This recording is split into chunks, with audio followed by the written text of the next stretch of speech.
Friday the 20th of October 1995 saw the first of 3 days of intense activity at the Avon Resort of Weston Supermare for the 13th running of the annual beach race. Friday morning as usual saw all the machines lining up for scrutineering, where the riders brought down all their kits, fire extinguishers and everything else necessary to get themselves through scrutineering. As you can see, Credley's Kawasaki's camper goes past there, showing just what a mixture of riders there are in this prestigious event.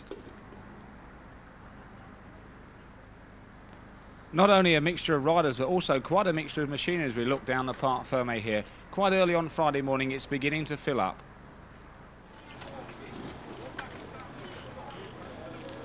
Now we see a sidecar machine there. Just before that was an enduro bike. Obviously the Western Beach Race is open to 2, 3 and 4-wheeled machines. And as I said about the mixture of riders, there's number 10 Rob Sartin, British Enduro champion. Also has to come and line up and scrutinize his bike, the same as the average Joe Clubman.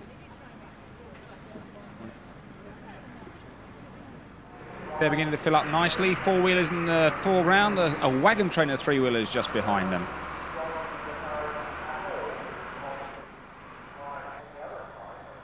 And still throughout the course of Friday, machines turning up with their riders to be scrutineered.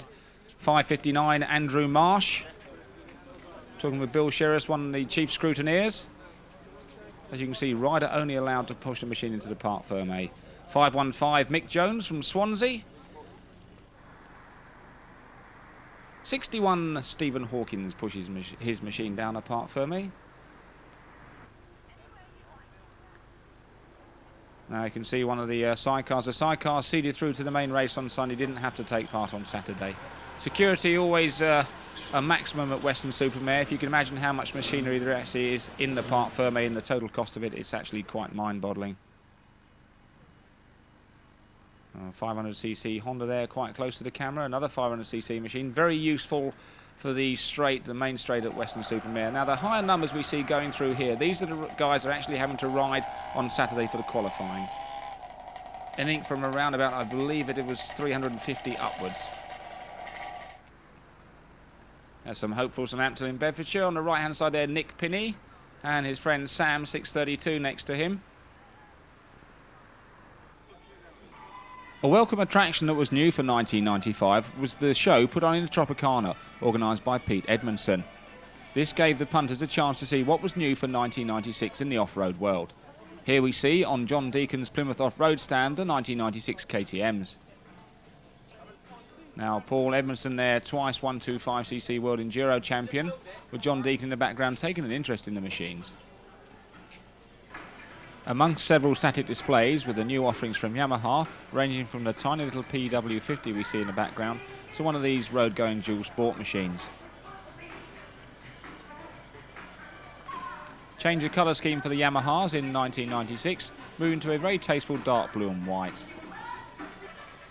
On the Suzuki stand, a lot of interest was being shown in the RMX model. 1996 saw a change to conventional forks for the Suzuki models, and Suzuki also chose Western Supermare to launch their new range. Meanwhile, things will still go back in the Parc Fermé. Riders coming in dribs and drabs during the course of the day, filling things up nicely. Back at the show, another static display. Here we see some of the Ministry of Defence vehicles. Not quite sure what he quite carries in that little box on the back. As you can see, looking across the Tropicana here, marvellous setting for such a prestigious show. Down on the beach, the moment a lot of competitors dread, will their machine pass the stringent noise tests? Now, the noise testing had taken part on the beach this year because of complaints from local residents when it had been up on the road in front of the Tropicana. So obviously wanting to keep the local residents happy was an important part of the weekend. Well, people looking dubiously at this quad. As you can see, the noise meter operator with a stick behind it, making sure that the microphone's held in exactly the right place. 4-stroke machine going through here. Sounding very quiet as well. In fact, all you can hear is a cam chain rattling around as opposed to the exhaust.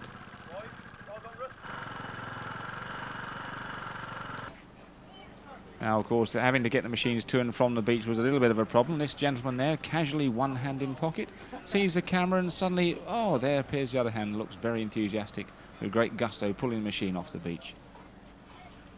Another contestant down for the lucky draw, see whether he'll pass as well. Well, we see panning out on the shot here, the dying seconds of Friday. Look how quiet the beach looks at the moment, and those dunes freshly waiting for the riders to take part on Saturday. Note how flat the track is at the moment. We'll look back at that later on during the tape.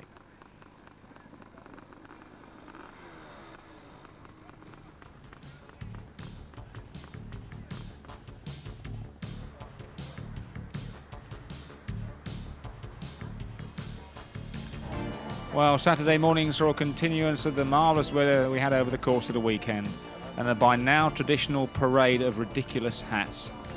Quite what these 4 guys are, apart from Wile E. Coyote fans, I'm not quite sure. And of course, Team Marigold, also known as the Sudbury Club, were there in force. So the riders now waiting outside the Parc Fermé nervously for the off. As a 9 times competitor of the beach race, I know just how bad they feel.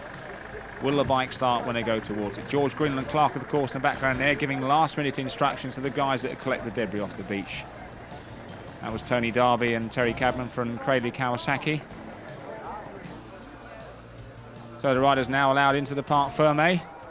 Anxious moments. There's a tremendous rush to push the bikes first down onto the beach. Actually, between them doing this and the start of the race is about 10 or 15 minutes, so they needn't be sprinting the way they are. A lot of more casual riders here towards the back of the group. And here come the hats, the Sudbury Club members with their Team Marigold rubber gloves on their heads, and a couple of Wile E. Coyotes there as well. And a guy from Action Sport Photography, very busy over the course of the weekend, taking pictures at the beginning of the race and having them on sale about an hour and a half later. Feverish activities, they're rushing down to the beach. They really don't need to push that quickly. Bill Shearers there keeping things going. Of course, all the machines in the Parc Fermé have all sorts of stands and that to keep them upright to stop them from falling over during the night. And of course, they don't need those once they're down on the beach. So a nice little bring and buy collection of redundant stands there being made by Bill Shearers. Well, down on the beach, the first few competitors coming up to the start line. A very successful start here. The riders been held behind a line of straw bales until everybody got down onto the beach, and only then were they allowed out to the start line. It was a very good idea. It's one of the first orderly starts we've seen on the Saturday for quite some time. 740 Martin Tucker in his Kawasaki. We see some of those hats again in the background. Why do they wear those ears? Who knows? Who cares? The gentleman in front of us here adjusting his goggles. Now, can you just imagine the nervous tension amongst that group of riders there as they wait for the off? 3 hours of absolute mayhem. Well, this shirt would look more at home on a football pitch, I think.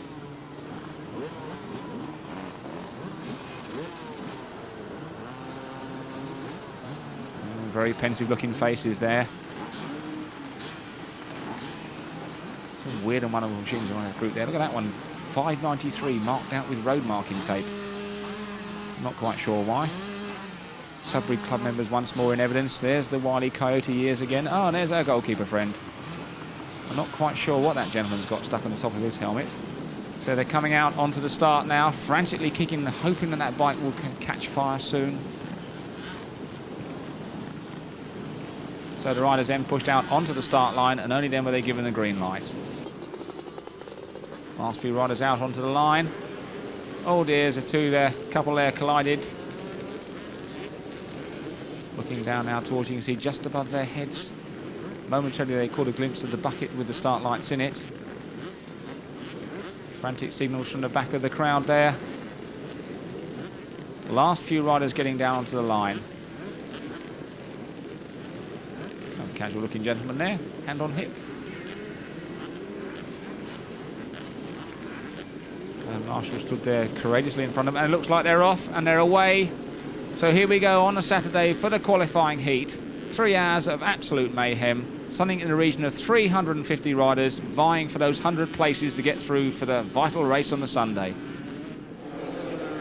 Well, look at that mad action down on the beach there, and a cameraman taking his life into his hands and probably writing off a lens in the process as well, judging by the amount of salt spray and sand flying up there. So away they go, as I say, the start of 3 hours of absolute mayhem. One of the most orderly starts we've ever had on a Saturday for the Weston Beach Race. And there are the vultures, waiting on the dunes. Now just imagine, look at that sand there, it's very soft. It was very dry for the weeks before Weston, so the sand not wet, not hard packed. So what happens when you get a rider going very fast into soft sand, as you're just about to see. 593 road marking tape goes through in the lead, and there he goes, that's it, and that's his lot for the moment. Marshall's there, eager and ready, waiting to pull him over. As you can see, the soft sand burying himself already. It's marvellous, actually, when you get behind a rider like that and you get a face full of sand. 6:43, James Reeves taking a second go at the dune there. And now as the pack comes through, they're going to come thick and fast and furious. And pretty soon they won't be coming thick and fast, they'll just be coming stuck fast. 5:05, Chris Hooper, 250 TM. 5:25, Ricky Owens. A long way away from his normal haunts to the Southman and centre of the ACU. Expert class rider, waving at the marshals. Me over here, that's it. A little bit slightly worse than an afternoon tea dance here, more like a gentleman's, excuse me. And already you can see on the dunes behind them, riders stopping, looking for a run up to get through. Meanwhile, at the front of the pack, coming around these opening laps, riders coming through very slowly on the opening lap. 7:01, Darren Scott going through. 500cc Honda. Very suitable machine for the Western Beach Race, certainly to get down that mile and a quarter or so much straight. We're making short work of the dunes there in front of the Finning Cat display. Oh, there's a couple of wily coyotes. And there's that man with that funny red thing stuck in his hat. Not quite sure what that is. 5:25. It's still Ricky Owens, still trying to get his bike out of there. Well, what a day to play sandcastles.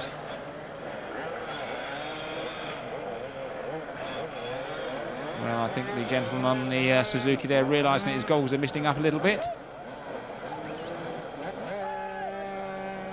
And Marshall's getting in on the act there as well. Oh, look at this, ropes at the ready. Well, slightly like the M25 on a Friday afternoon.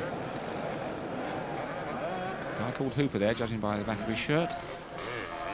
5:74 coming through there, Vince Davis, 250cc Yamaha. Now you can see this is obviously still the opening lap of the race. Look, the track hardly marked there by the riders. They come around the corner. There's one of those famous Motocross the Nation shirts from Rogenberg last year.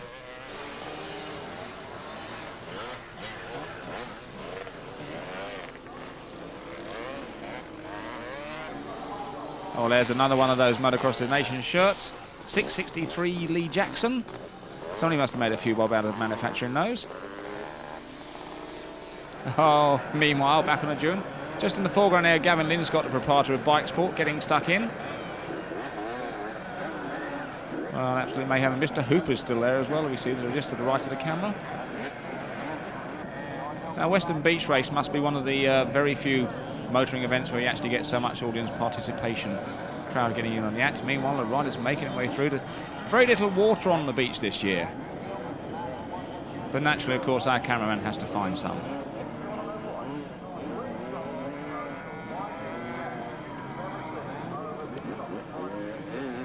Well, making their way through the puddles.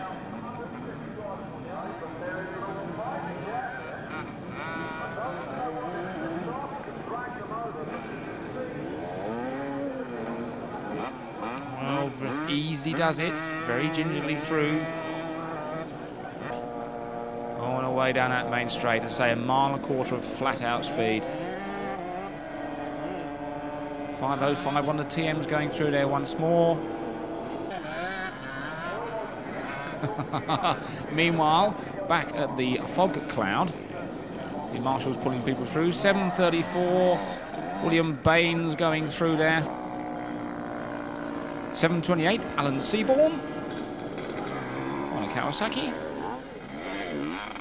Darren Scott on the 500 Honda going through once more, making short work of that dune. Very soon I'd predict to run into the almighty mayhem, that massive dune in the centre of the track. Gentleman there, 5:74, Vince Davis demonstrating the new Highlander gear from Bill Brown's stable.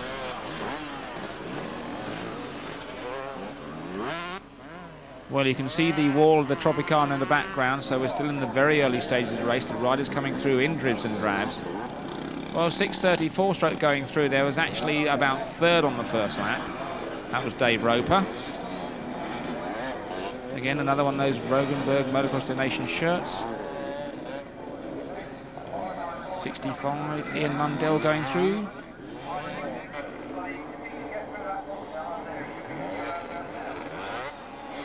A lot of guys that are going around. You can see that guy going through there wearing a jacket over his outfit. And obviously when you get into amongst the dunes, it gets very hot under there.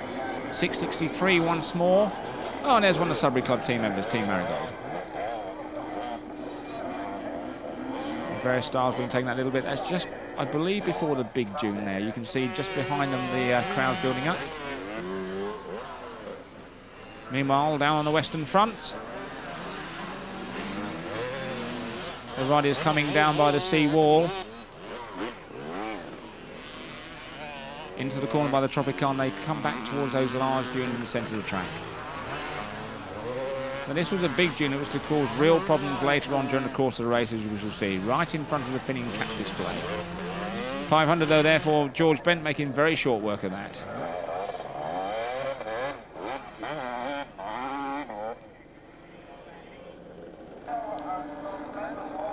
.645, what has he got on his head? Paul Davey. A name to conjure with, perhaps some sort of Scotsman maybe. 690, William Haddo going through, 500cc Honda. 678, Stuart Mundell again. 561, brave man on a 125 there, Graham Thompson. Mind you, having said that, when he gets stuck in the dune, a 125 is quite light to lift out. 639, one of the Cornish riders going through there, wearing their distinctive red and black rugby shirts.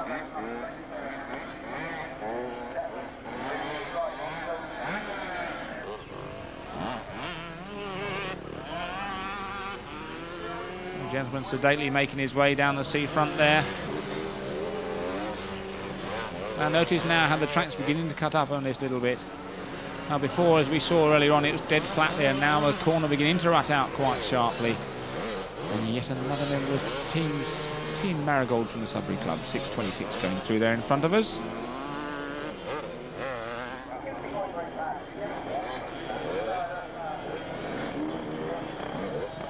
Now as the race wore on, the track got more and more rutted. The weeks beforehand for this year's Western Beach Race had been quite dry. In fact, it had been, I think, the driest October just about on record, which meant actually that there weren't bottomless pits halfway around the track, but it did mean that the sand was very soft. And the guys from Finning Cat, the company that actually put the track together, were saying how difficult it was to work with some of the sand because it was so light without the water in it. And obviously what they were saying was because it was so loosely packed that the riders were going to get stuck very easily in the dunes because, as they say, it wasn't compacted enough for them to get grip as they went up it. But meanwhile, having said that, just to dispel what I'm saying, Ben Taylor 527 makes short work of that dune there. 125cc Honda, I say very nice and light and nimble through the dunes.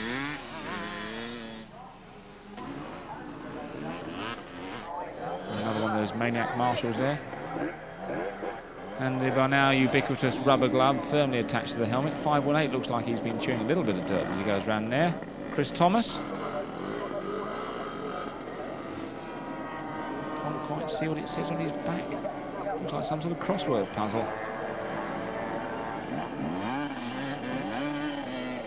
As you can see, rugby shirts once more to the fore.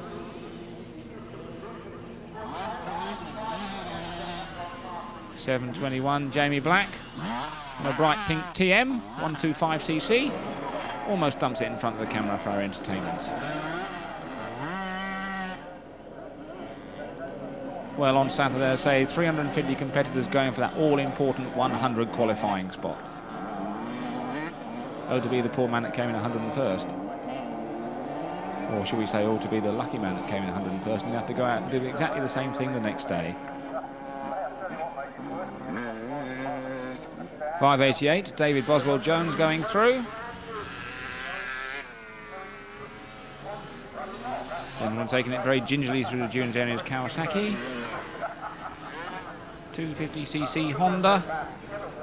Oh, stylishly through the same hole in the sand.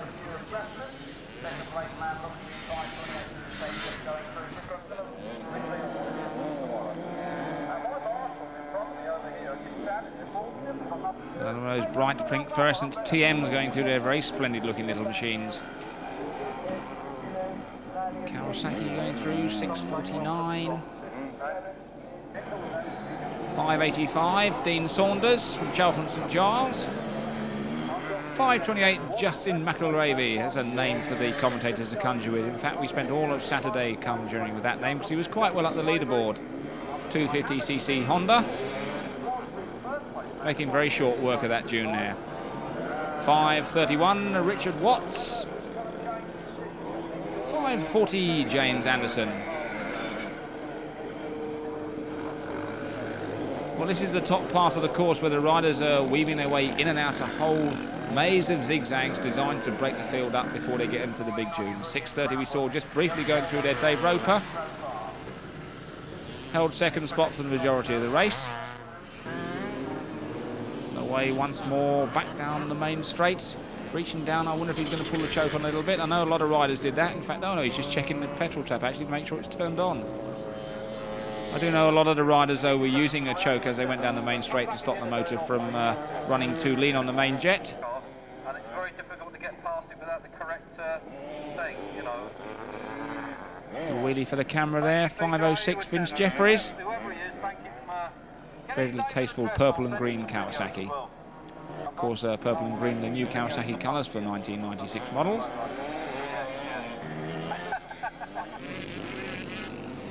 Well, away they go, just coming out from behind the Tropicana, mile and a quarter straight.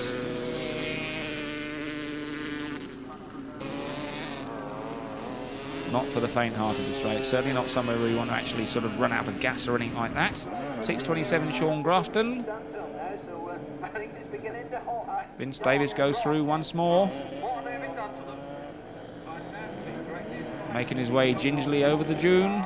Oh, back end stem out a little bit of a dab there. You'd get 3 on that if it was a trial. 5:22, four-stroker Thomas Mann going through.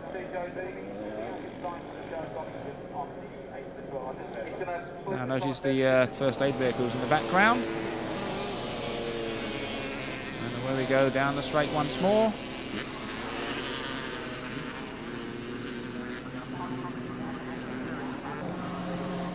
Man of great honesty and intuition.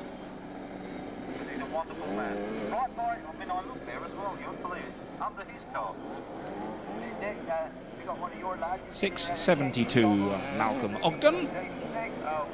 Making his way through the infield. Being very stylish on his Yamaha. 5:35, John Parsons makes a move on the outside. Lots of little races within a race going on here at Weston Beach Race.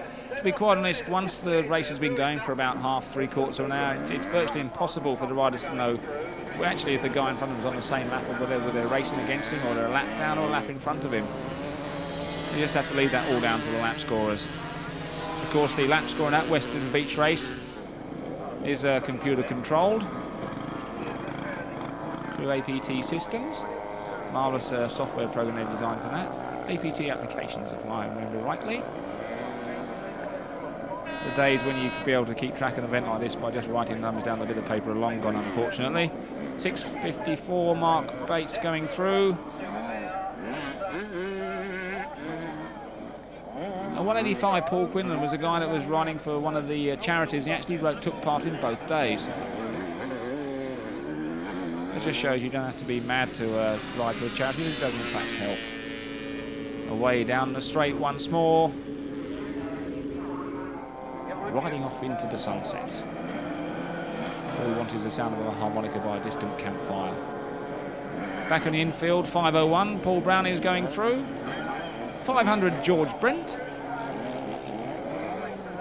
Oh dear. There goes Wile E. Coyote. 5:52, Chris Wainwright making a move around the outside. Oh, a very wide line out there on the fence. Using the chestnut paling as a berm.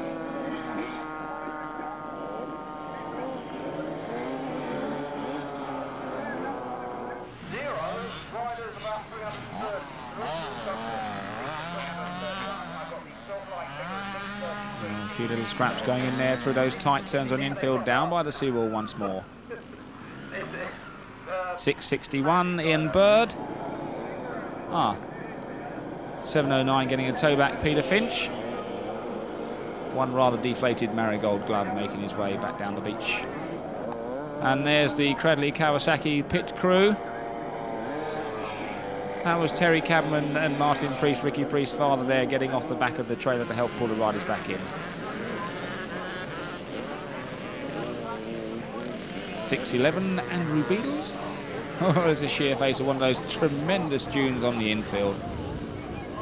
First off, you've got to battle your way up the top, and then you have to come down the other side of the virtual sheer drop. 6:63, nicely up on the pegs there. Lee Jackson still going strong.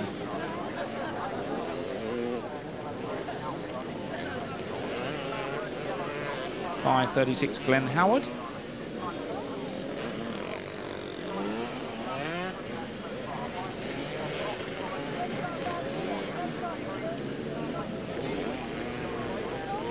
Well, a very impressive picture there as the riders come over that dune from the skyline. Yet another member of Team Marigold. Oh, gentleman there a little bit off to the side.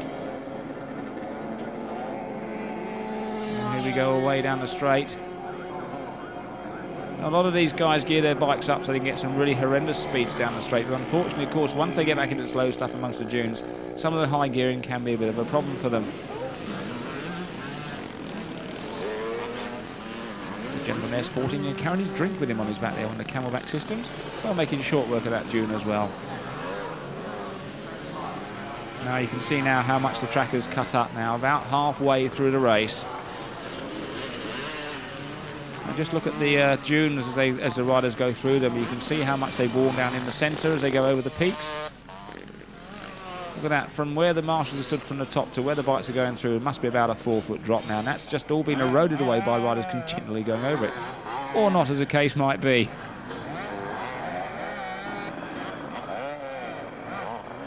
And 5:43, Stephen Speed thought he got away without us noticing who it was. 5:45, Stuart Phillips, Sudbury Club member, makes his way over the dune. Oh, I think I'll have a rest at the top here. And there goes one of the Wile E. Coyotes again.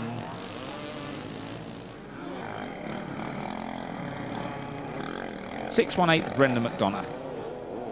Showing how it should be done through the loose stuff.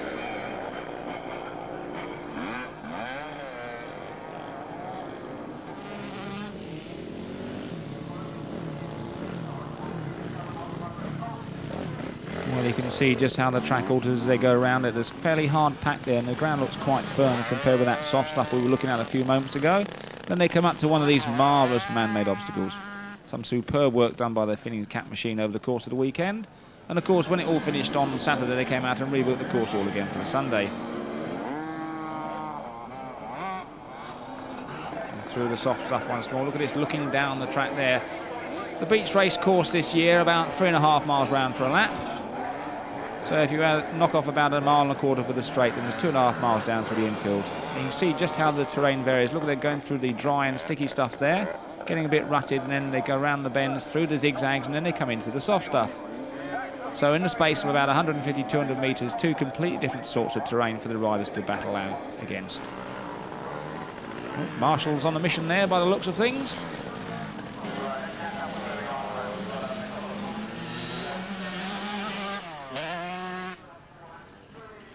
Well, the riders making their way down the Western front once more. Once more onto the beach, dear friends. Really had to get that line in.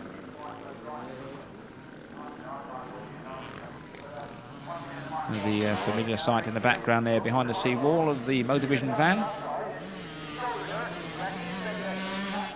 Now just look at that dunes cut down there. Look at that, about 4 foot of sand disappeared during the course of the morning. The gentleman parked, stopped for a rest halfway round. And the race tended to get a little bit like this. You had long periods of long drawn out riders, and then sort of mobile jams went from one dune to another. Now, that's the marvellous thing about the Western Beach race. You can go around the course, and what's a perfect line on one lap is absolute chaos the next lap. Now you can see how they managed to cut down through that dune there.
Well, we took a few moments there to have a look at the race leader, number 560, John Locke, on the Albert Motors Honda from down in the southwest. Absolutely decimated the opposition on the Saturday. Superb riding style throughout the course of the 3-hour race. Led it virtually from start to finish. Meanwhile, back on the dunes in the centre of the track. 5:56 there, Mr. Hopcroft goes through, makes his way gingerly down the face of that dune. Into the next bend, turns round the right hand and has to face it all again.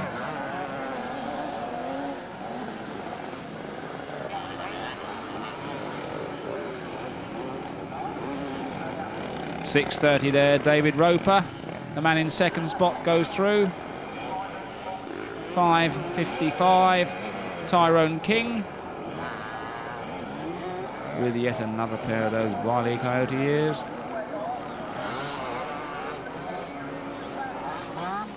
Well, the riders coming through fairly fast and furious at the moment. Away down the straight, as fast as furious as you can get. Even taking time to wave at the camera there. 5:39 John Grimes. And there goes Goofy, aka 580 Jim McManus.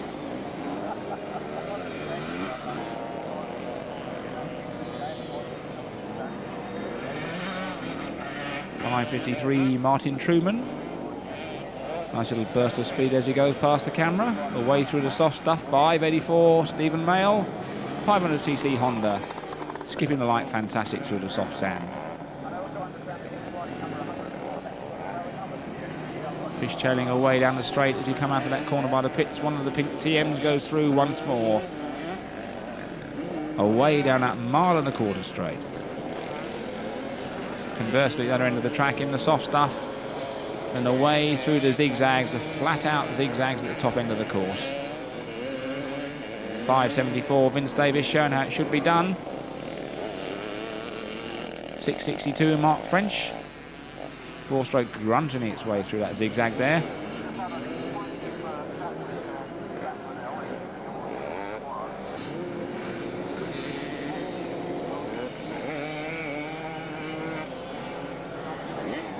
.680 Trevor Martin gingerly making his way through. And possibly the rider with the longest hair in the race they're going through. And there's a sight for the eyes. Try and keep track of that lot as they go in and out of those zigzags at the top end of the course. 7:57. Dismounted rider. Oh, rider getting nicely sideways there. A little bit of a swift action at the back end of the bike there. 6:24 Dalian Bullen.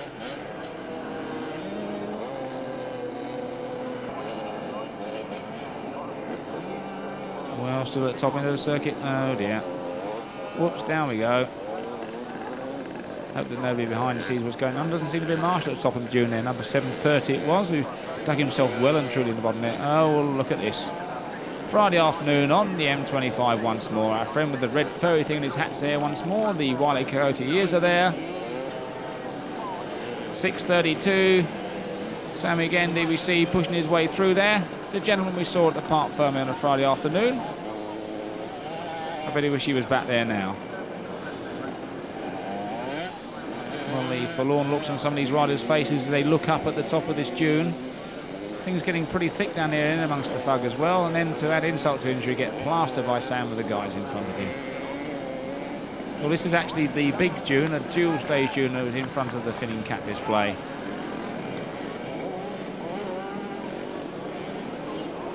Well, we're getting towards the end of the race now as the riders coming out on the track. A lot of riders on the Saturday do actually go out for a couple of hours or so. When they feel like they've had enough, they go and sit in the pits.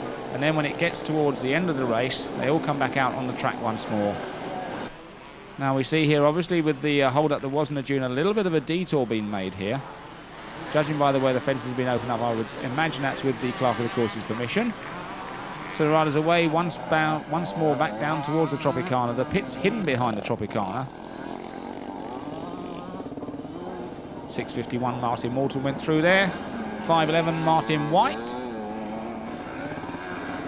6:79 Clive Hodgson. 4.25 or 5.61. Graham Thompson going through. Gentleman looking over his shoulder there. 6.85 Steer and Seaborn at 16, one of the youngest competitors in the race. Actually, his father was out there somewhere else at the same time. So father and son out in the race. Martin and Steer and Seaborn. Hell from Dunstable in beds.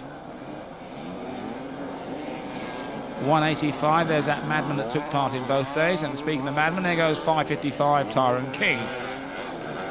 185, as I say, our Madman, Paul, who was riding for one of the charities, actually took part in both days of it.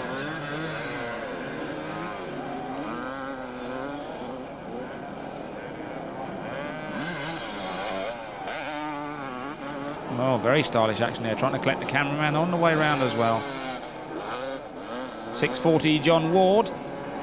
Cornishman, judging by his shirt. 6.67 Robin Rollo. Would you let him have your last? 5.04, one of the enduro machines going through there. Andrew Jenkins.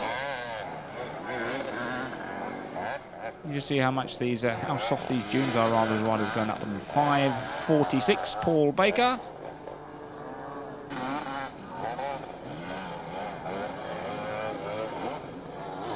.650 Simon Elway. Richard Marsh. A very apt description of the conditions. 6.22 Martin Humphreys.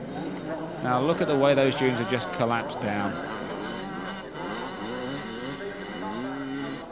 Now stalagmites take hundreds of years to form. These stalagmites that they make at Weston take about 2.5 hours. The riders literally carving their way through the dunes.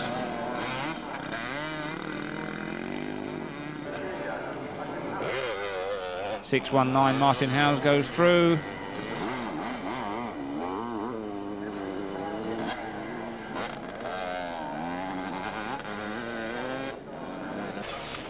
And there's our race leader, 5.60 John Locke. An absolutely superb performance, lapped his way all the way through the field up to the second place man. So making easy work of that massive dune in front of the filling cap display. Round the right-handed and has it all to do again as he goes back over the dune once more. 6.44 David Wainwright goes through on a 4-stroke. I'm not quite sure what 6.48 Michael Sharp's got on the top of his hat. As he comes in through the lap scoring, through the 2 lanes, past, you can see in the background there, Lily Hill and Nancy Selwyn at the computers. 5.55 Tyrone King back with us once more. 7.31 Mr. Reed.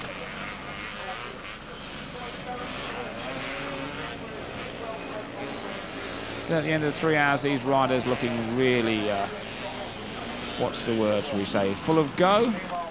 6.30 David Roper, the man that finished in second place on the Saturday, goes through on his 4-stroke KTM with his marigold still firmly attached to his helmet. Look at that, up on the pegs at the moment at this stage of the race. Fantastic action there.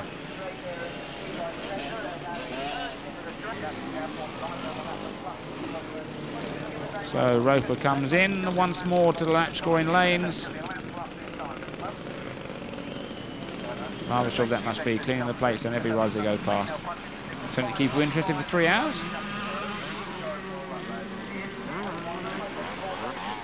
Will be one of the NAF jobs of the weekend, having to clean everybody's numbers as they go through. 6.43 James Rees making very short work of that dune. 5.74 Vince Davis. And there's our race winner for the Saturday, number 5.60 from the Southwest, John Locke, on the Albion Motors Honda. Getting the applause he richly deserves from the marshals as he goes through there. And he comes in towards the finish line.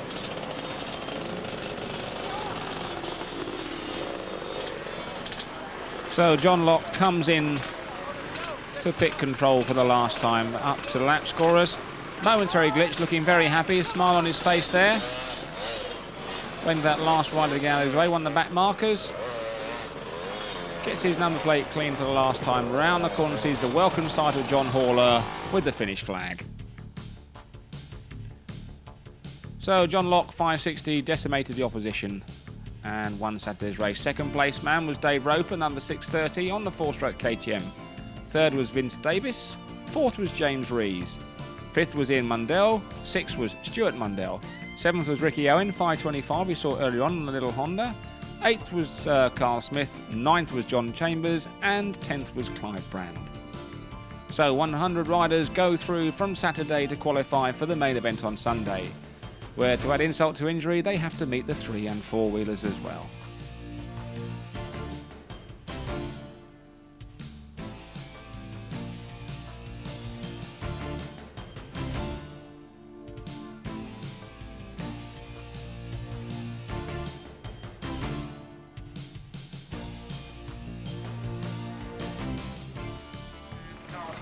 Well, talk about adding insult to injury. Once they come in from the race, they only have about 2 hours to actually turn the bikes round. Second place man there, 6:30, Dave Roper. They've had 3 hours racing on the Saturday. As I say, they've got about 2 hours, and they have to have the bikes re-scrutineered before they go back in the Parc Fermé. So lots of frenetic activity in the pits. You see the man there with the drink system on his back. Lots of activity to get the bikes ready for Sunday. And Sunday, again, marvellous weather for the weekend. A superb crowd turnout at Weston for, I think, one of the best years we've had weather-wise. Somewhere in the region around about 35,000 spectators turned out on the Sunday. And there's some of our many marshals, without whom the event would not be possible. Looking down towards the Parc Fermé, crowd coming in early on the Sunday morning. Now, of course, the show at the Tropicana added plus. A lot of people around there looking, as we said, at all the goodies that are available for 1996. Well, outside the Parc Fermé, the riders getting ready for the off. A few tense moments.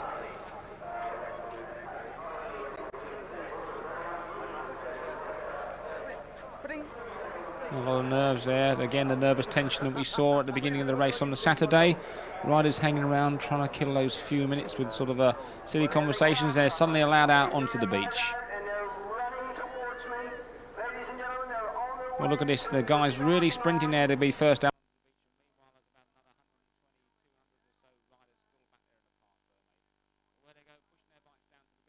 Allowed to start their machines until they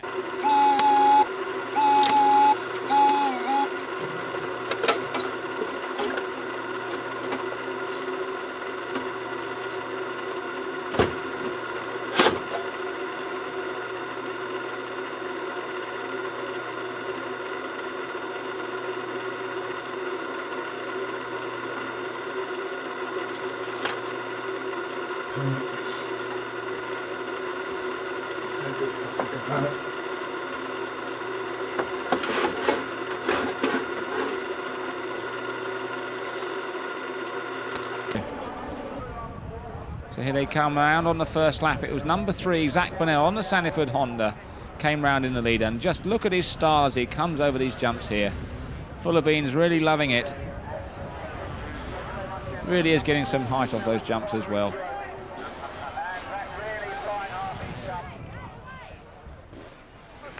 Well, here he comes round over the Big Dune for the first time, getting applause from the marshals, and even jumps up that first step.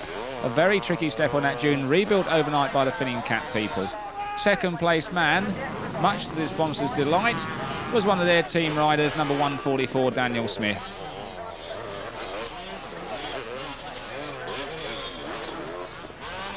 .141 we saw going through there a few moments ago as Eastwood. 2 is David Campbell. 560 was actually John Locke, the winner the day before. 117 Steve McMillan. Zach Bonello firmly out in front. Now you can see all the tyre tracks as Zach goes through the track there. You see this on his first lap here. All the track rebuilt overnight.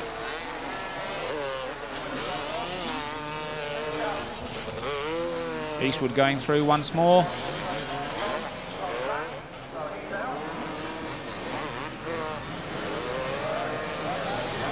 .17 going through, Richard Bunning. And the rest of the field now beginning to cool through. You see the marks on the top of those jumps there with the Finning machines have tracked in the jumps as they rebuilt them overnight. Let's compare that with what we're going to see later on as the race progresses. 28, Adrian Morley. Oh, and this gentleman trying to join the cameraman, taking with him. Now as the field goes through, you see just how easy it is to get caught at Weston. Marshall's taking their lives in their own hands as well as everybody's bikes. 93, Barry Wilson getting a helping hand from the Marshals. See him chipped on his way. Oh dear, 6:44 there. David Wainwright, not quite the line he wanted to take. And this is where it all starts. Well, from dead go to dead stop in about 35 seconds. Now you can see already the riders beginning to pile up behind these riders stuck on the dune here. Now the Marshals trying their best. In fact, the Marshals getting right into the thick of things.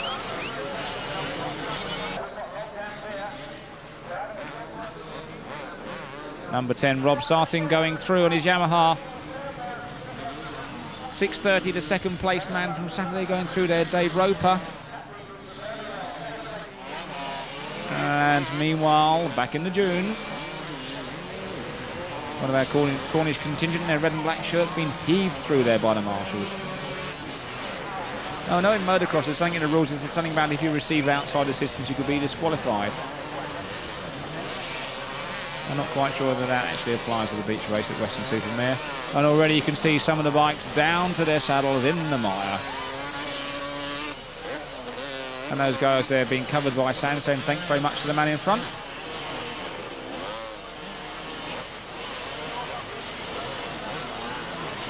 .175 caught right in the middle of things there, Terry Fisher. Well, 6:91, Keith Staines going through. 39, Gary Holland. The top 100 numbers, of course, the riders that got through. That's where they finished last year, 28. So the top 100 riders from last year get to wear the numbers 1 to 100. And here we go. Back on the M25. This is somewhere between the M40 and M4 turns by the looks of things. The normal Friday afternoon mayhem. Smile for the camera. As you see the Sudbury club members in there once more with their Team Marigold gloves. Now, I really don't think that marshal at the bottom there needs to hold out the yellow flag. I think the riders can see what's going on. Oh, a few naughty little boys there sneaking under the tapes at the side there. Well, that's not really in the rules, is it, gentlemen?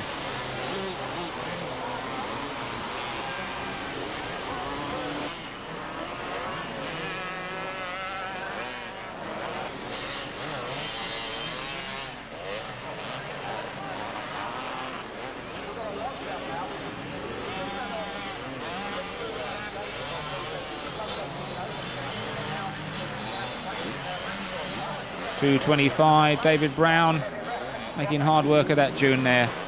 5 behind him on the 500 is Chris Thomas, one of the riders that got through. And here's the sidecar crew. Ashley and Martin Wooler. 713, Rob Wainwright. Again, one of these sturdy competitors made his way through from Saturday. And there go the Woolers. Very resplendent as they make their way down the beach wall. Well, we haven't seen any quads go through yet. Ah, speak of the devil, he shall appear. Number 300, Jason Wildman goes through, the first quad we've seen today. Of course, the quads and the sidecars too tend to be a little bit like mobile jam cars at the Western Beach Race. As we see here, the 285, this Jonathan and David Sheard there. Been willfully manhandled over by the Marshals. 179, Robert Evans. He's riding on behalf of St John Ambulance from Ludlow. And there's the Woolers. Oh, the Woolers have stopped for tea there, appear to be brewing up a little bit. Well, it's all quiet on this part of the Western Front at the moment. Look at this, it's just like Lemons. You see, once there's one wheel track, they all follow it over there. 177, Michael Flanagan from Russell's Hall Hospital in Dudley goes through. 6:44, David Wainwright stopped up. He's got his lunch in his bag behind him there. Stopped for something to tea and tiffin later on. 3:54, Duncan Constable. Evening all. Oh dear. Get a parking ticket if he does that again.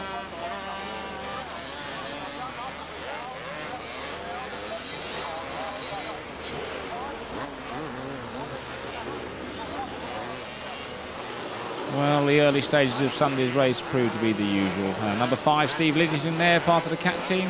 I say the early stages of Sunday's race proved to be the usual, go from one logjam to another.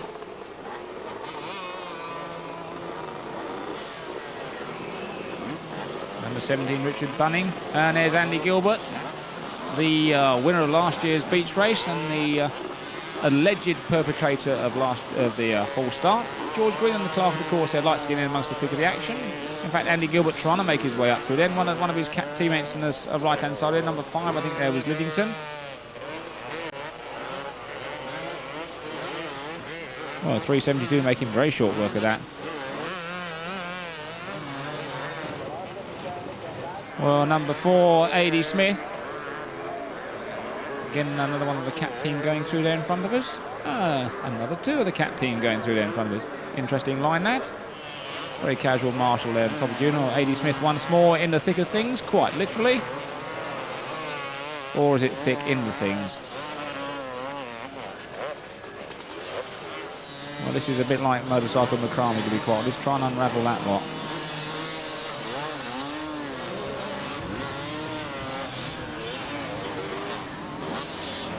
There must be a song somewhere about being stuck on top of a dune, on top of Old Smoky. 47 going through there, Gavin Linscott. 164 is Chris Matthews, riding on behalf of Northampton Hospital Trust.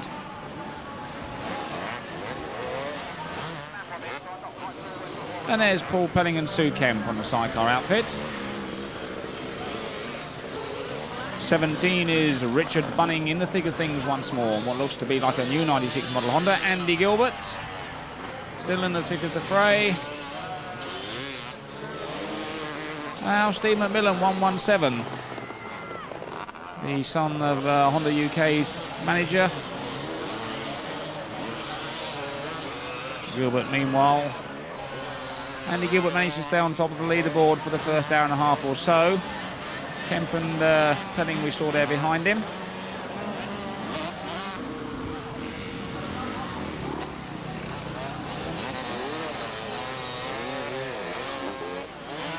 Well, 5:43 Stephen Speed made it through from the Saturday. There's Paul Pelling and Sue Kemp once more on the sidecar.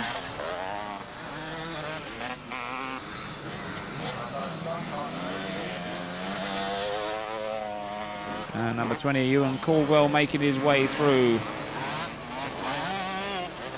And Stephen Speed keeps getting in front of our camera, doesn't he, number 543. I'm looking up towards the dune now. Well, A.D. Smith appears to have got going again once more. 114, Ricky Priest. Now thereby hangs the tale. Now in 1994, Ricky Priest, when interviewed on a Saturday, said how he thought the course was quite easy. So he went out on the Sunday and never even got round one lap. He actually sunk the bike all the way up to the seat.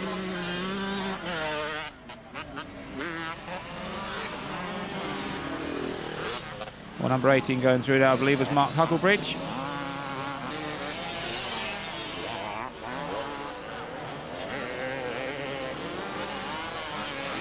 Number 8 makes his way in towards lap scoring.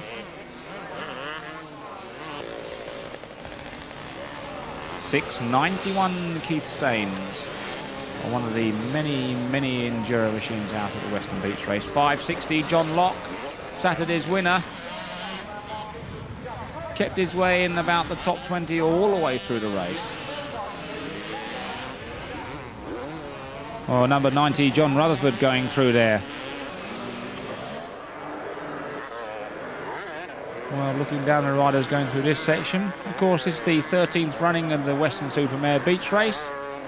It all started back in 1983. Following on for an idea with George Greenland. And a few of his friends, Eddie Chandler for one, got together and after looking at the 2K Beach Race, they thought we must be able to do something like that in this country. And from such small ideas to mighty races like this grow. Now run by Enduro Promotions, promoted for the last couple of years by John Haller.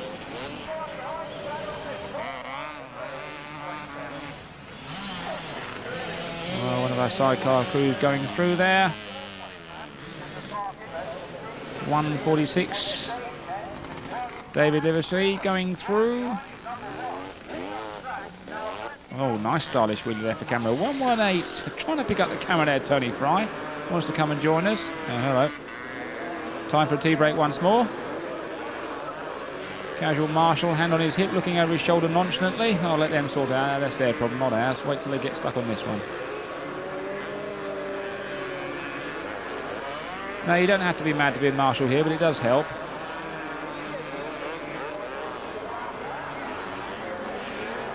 I remember in years gone past when he used to have a massive great stopping dune at the end of the start straight, and it was a case of if there was a gap going, you could guarantee that by the time you got there, there'd be another 8 blokes already stuffed in it. Well, meanwhile, there's a man there trying to do his best to bury his Kawasaki.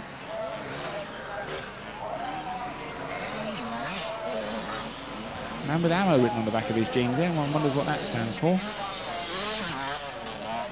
Oh, very stylish manoeuvre.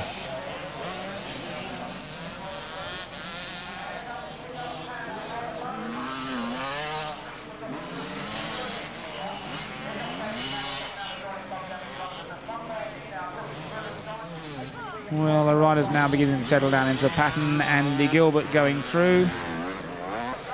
283, Ken Williams and Bill Bradford, the sidecar crew.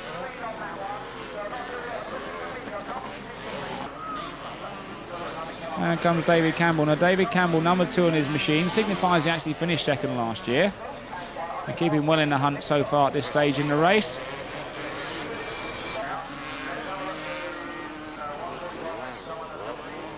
Aha, what seeth us here? In a pink outfit, could it be 122? It is in fact Hayley Rilings-Hobbs, riding on behalf of the Princess Margaret Hospital. One of the very few lady solo competitors in the race. Looking very splendid in a pink outfit.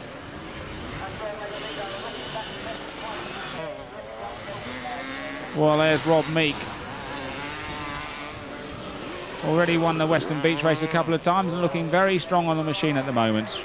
Riding a Doug Hacking Kawasaki, 250cc machine. Looking very fit up on the pedals there. 77 Phil Reimer.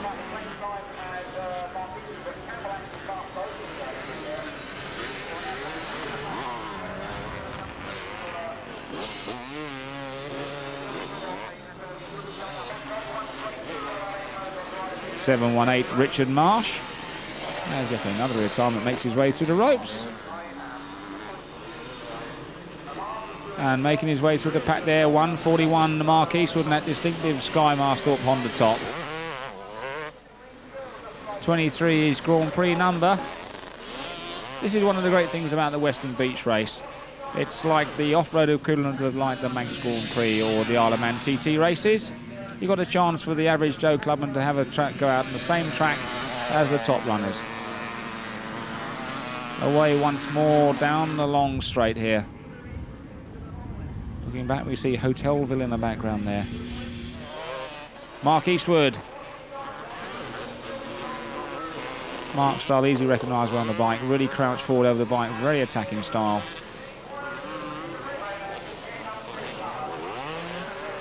.121 Craig Martin riding on behalf of the Prospect Hospice.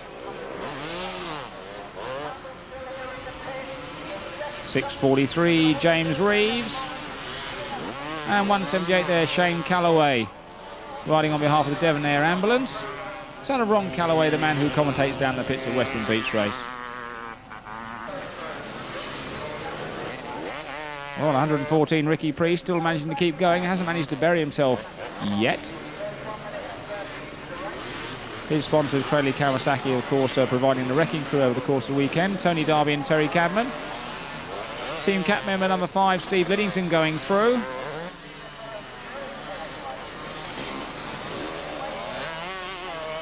Well, that gentleman just been missed by a few people. Zach Bonnell there we see going through on the Sanford Honda. Still well up in front of the pack.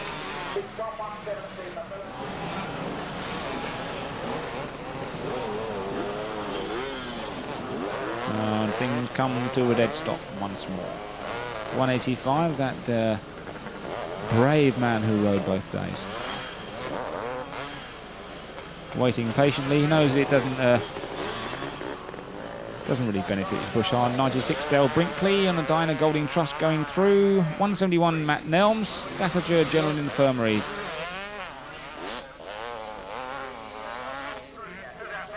Of course, all the people who are riding on behalf of charities do get seeded straight through to the Sunday race. 74 Phil Waterman. 670 Keith Patstone. And here we see the riders coming in along by the seawall under the first of the pedestrian bridges. 25 is Gary Holland. And 63 Jeff Lewis coming to join us momentarily with the camera crew. Well, you can see just how much the course is cutting up at the moment. I don't forget the numbers, these higher numbers that we've been seeing going through. Or number 10, Rob Sarting going through there. I say the high numbers we see going through are the guys that have already been out there on Saturday, so they've got a little bit of an idea of what to expect. So Rob Sarting comes sliding around the corner into a dead halt. And once more it's tea and cakes time back on the sand dunes.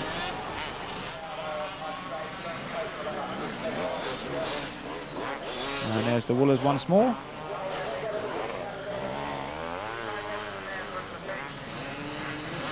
'61 Stephen Hawkins comes perilously close to the camera. 304 Martin Eyre on his quad. 320 Andrew Marsh.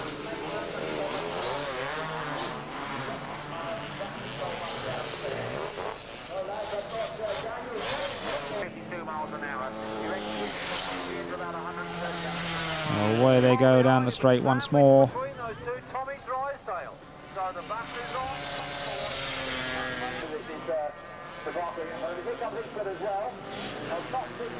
Back on the infield section of the course. 114 Ricky Priest still going. On the Cradley Kawasaki, all nicely sideways there. Well under control. Andy Gilbert running as part of the Finning Cat team. Obviously the number one signifying that he won the beach race last year.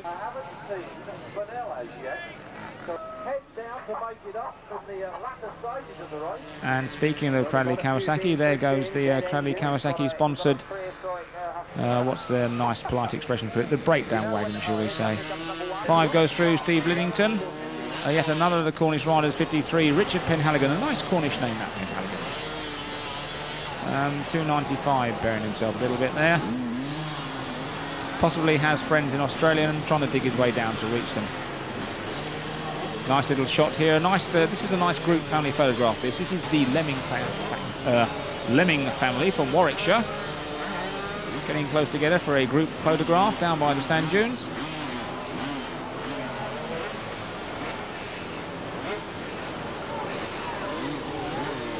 And then they make a nice group photograph as well. Very bemused looking crowd in the background there. 49 coming through David Evans. 560 John Locke, still firmly up in the on the foot pegs. Looks to be enjoying himself for 80 Smith.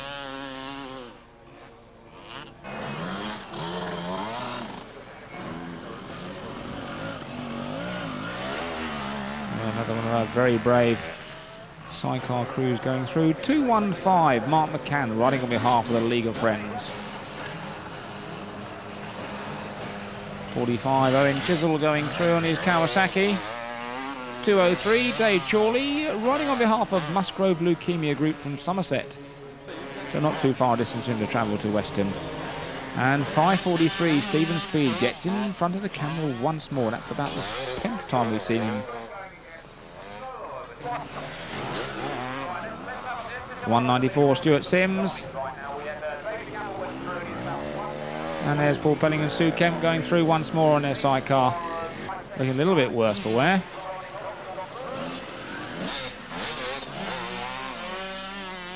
18 is Hucklebridge, young Mark Hucklebridge on the Kawasaki. 57 David Harrison, son of Colin Harrison of CGH Imports, the importers of Pro Circuits expansion chambers into the UK. Riding one of those very nicely prepared looking split 14 Kawasaki's.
Well, about an hour or so into the race. Oh, a gentleman decided to park up on the corner there.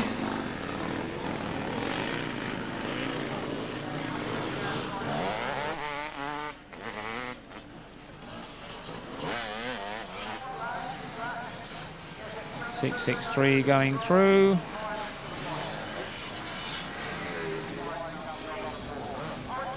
.49 David Evans. And there goes Rob Meek. And Rob Meek by this time had fought his way up and was in the top 3 and still looking full of gusto there as he goes through. 5.74 Vince Davis.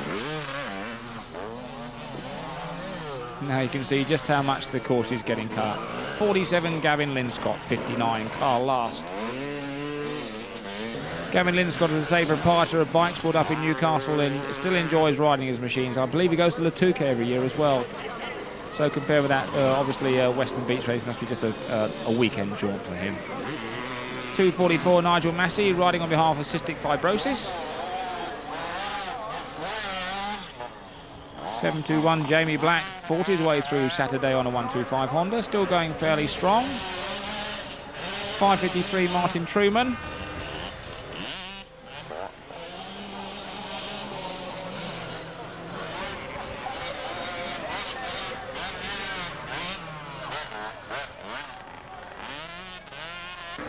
Some very tired looking riders there at the moment. 3.10 Wesley Card on the top quad runners.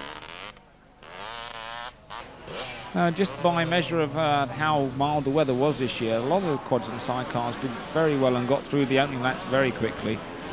It was mainly the big jams that held a lot of people up in the early stages of the race as opposed to the track. In previous years, some of the bottomless holes that have sort of virtually almost swallowed bikes completely at Weston and made a complete mess of proceedings for the first hour and a half. But because the sand was so dry and loose, it led to some very exciting racing and a lot of leadership changes during the first part of the race. 136 Dave Hammond going through there. You can see look at the size of that crowd there. Absolutely fantastic. What a superb advert for off-road sport in the UK. Tremendous crowd there and hardly any trouble, not even worth talking about over the course of the weekend. 98 Mark Wincott going through. 5.52 Chris Wainwright. Did it all on Saturday and had to do it all over again on Sunday. 61 Steve Hawkins.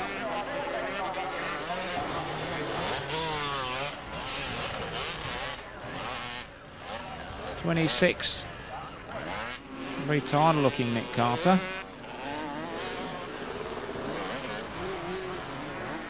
Well, once again you get a clear bit of the track and all of a sudden somebody goes down and before you know it there's a heap of guys behind him. Marshall was quick to get into the fray there, charging down the hill. Virtually helping the man to the feet before he's even fallen over. Unbelievable the Marshals at Weston, to be quite honest. Still the meeting, or rather the event, wouldn't be the same without them. We couldn't get round, certainly without the Marshals, nobody get round on the first lap.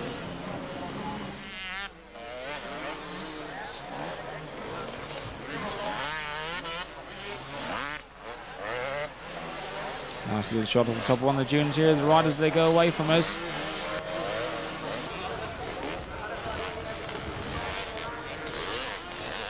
And the riders making their way in and out. Looks as if they're coming in out amongst the crowd there, to be quite honest. Number 10, Rob Sarting goes through. 6.49, Daniel Turner. 85, Terry Hale.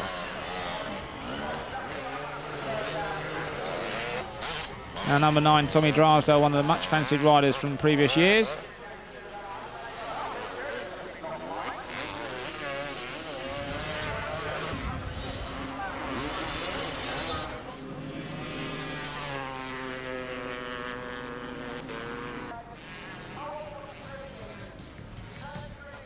Well, Steve Liddington, number 5, one of the Finning Cat team.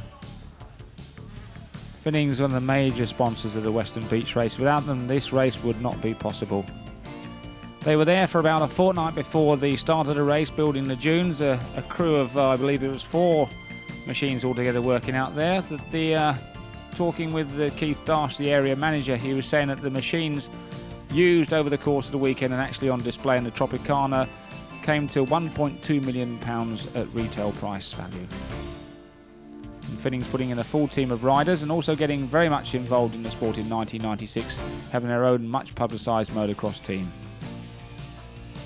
So rider number 5, Steve Liddington, very much a team member.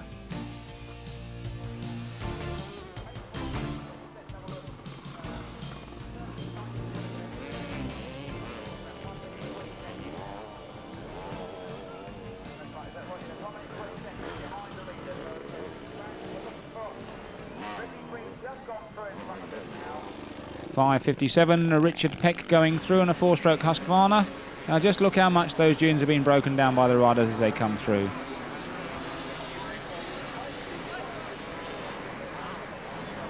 Quad making his way through there, breaking down a bit of the dunes as he goes and making his own little course through there. In fact, a pair of quads. Well, of course, with any long distance events, half the battle is actually won and lost in the pits. 54 Les Rampton there receiving the prompt attention from 3 or 4 people at once. 113 Peter Dowers having finished his refuelling back out on the track. The hairpin bend there obviously to slow the riders down as they come round by the pit exit. And the sidecar crew still making their way around that tight hairpin bend.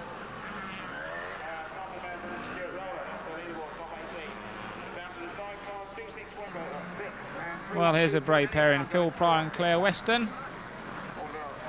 Now they're riding for charity. That's in fact a lady in the chair. There's got to be some sort of joke there about a bit on the side, but I don't think I will do because this is a family show. And look at this. This can only happen in the pits at Weston. 690 William Haddo coming round as somebody's pointing completely the opposite direction. 37 Tommy Law trying to get his machine going.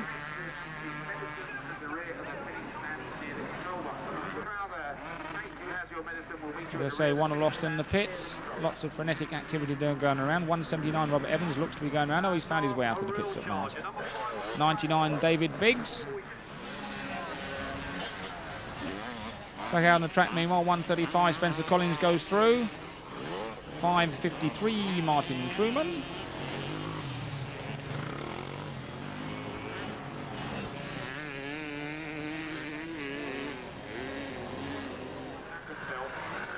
Uh, 258 Fab Shearers and Rob Taylor going through on the sidecar. 193 Jason Stafford is riding on behalf of the Three Crowns Special School.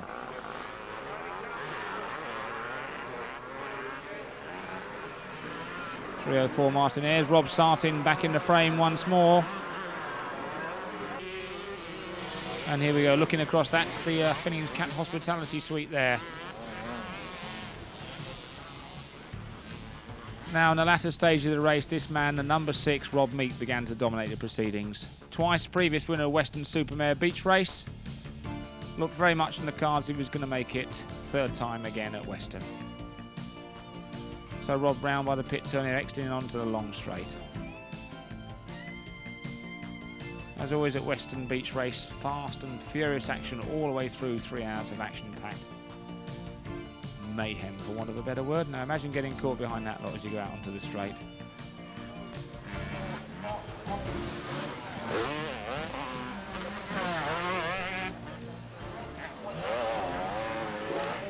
So as we come into the final stage of the race, the course well and truly flattened here. And as usual, as happened on the Saturday, when you get towards the final part of the race, all the riders that have been hiding in the pits come out once more because they want to be classified as finishers. The Woolers going through once more, having a very game 3 hours there.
Well, just because it's getting close to the end of the race, it doesn't mean that we're getting close to the end of the jams. 5:25 Ricky Owens we saw on a Saturday, still bravely battling away on Sunday. Now number 2, David Campbell, we saw briefly going through the shot there. David, of course, runner-up 2 previous years. 6:45 Paul Davey. A marvellous shot here, looking down as they come round past the midfield commentary position, looking down towards the big dunes in front of the Finning cap display. And the bevy of quads going through once more. 3:13 is Stuart Walker.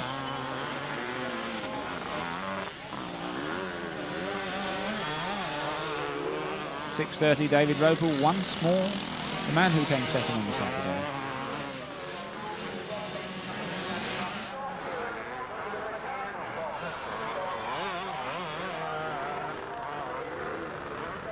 Sidecar crew still gamely plugging away there.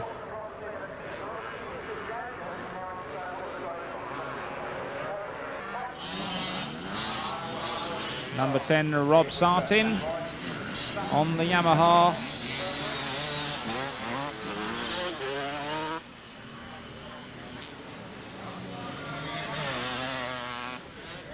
.552 Chris Wainwright.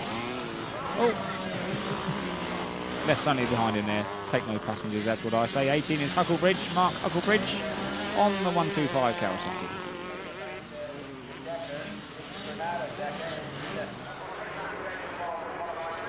So here we are back down on the straight in front of the commentary position. As always at the end of the race, towards the end of the race, the riders bunching up together once more.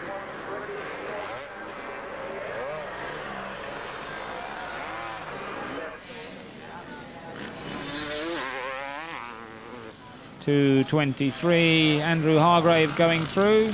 261 is the Dutch pairing on the sidecar.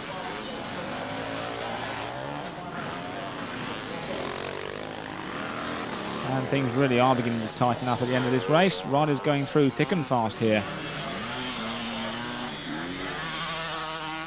97 and the game little 125 is Patrick Delaney.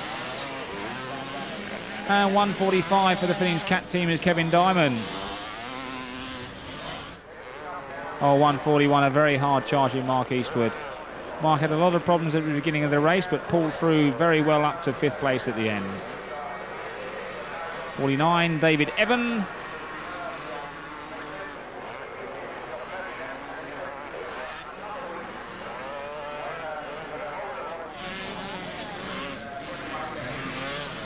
.32, Gavin Hickman. 199 going through there, Jamie Walker. Riding on behalf of the Royal Cromwell Hospital.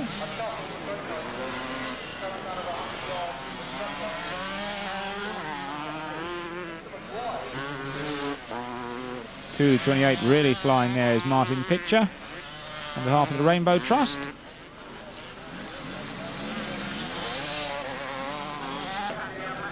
Well, very much an international flavour in the sidecars. 249, another one of the Dutch pairings out on the weekend. So 141, Mark Eastwood, as ever, attacking really hard at the end of the race. 6 is Meek. Rob Meek really did decimate the field. And this man put up a brave battle all the way through the race. Number 2, David Campbell. Finished number 2 last year and was destined to finish second again once more.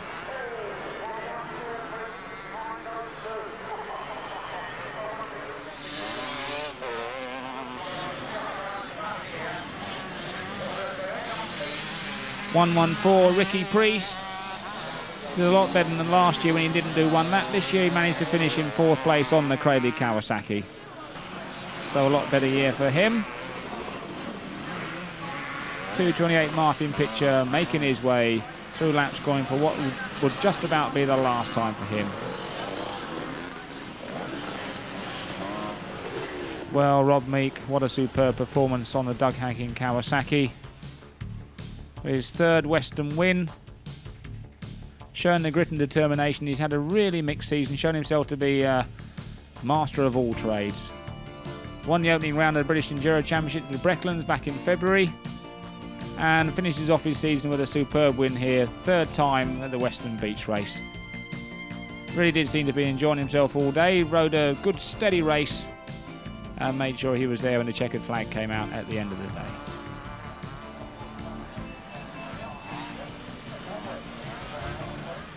David Campbell, 19 on his back, number 2 on the front, came through in second spot. Perennial runner-up. 3 times now he's finished second at the Weston Beach race, behind 3 times winner Rob Meek. But the real winner over the course of the weekend was off-road sport. Rob Meek carving his way through the tail enders here. But some in the region of almost 700 competitors really did enjoy themselves over the course of the weekend. The weather was superb for a change. Probably been the best Western Supermare beach race we've had for many years. So Rob Meek, number 6, came through at the end of 3 hours, a very long and grueling 3 hours. Those last final few yards, he makes his way through the lap scoring lane for the last time. The very welcome sight of George Greenland with the checkered flag. So Rob Meek receiving the adulation of the crowd, and still full of beans at time to have a laugh and smile and wave at people. Jack Bernicle there getting a close-up picture. Yet another picture of Rob Meek with sand all over his face and various other parts of his body, which we won't talk about. Certainly does look very happy though. You wouldn't believe he's just finished 3 hours of one of the most grueling races that there is in the UK. A race made possible by the event sponsors. Finning Limited, the importers into the UK of cat machinery, who has spent a fortnight before the race building up the course and will be spending a week afterwards dismantling it once more. Dirt Bike Rider magazine for the programmes on the day and all the pre-race publicity, and also this video. And of course Cradley Kawasaki for picking the debris up off the beach as the very many riders broke down. And last but by no means least, Woodspring District Council for putting on this great affair in the first place. Well, talking about great affairs, the love of Rob's life is trying to get in on the act there at the end of the race. Trying to say well done to Daddy, and he's not even getting the privilege of a clean face before he gets that well-deserved kiss. Well, second place man David Campbell, third time runner-up. Had an enjoyable day, seen there with George Greenland. Third place man, a superb result there for young Steve McMillan, son of Honda UK's Bob McMillan. Fourth place man as they came through was Ricky Priest and the Cradley Kawasaki, lasting the distance this time. Fifth was Mark Eastwood. Sixth was Rob Sartin. Seventh was Paul Maguire. Eighth, Jason Fraser. 9, Roth Church. And in 10th place was David Harrison. First lady home was Hayley Rilings Hobbs. First quad was Jason Wildman. The first sidecar crew was John Penfound and Ian Freestone. And the best four-stroke was 6:30 David Roper. A superb event and a superb weekend for off-road motorcycle sport.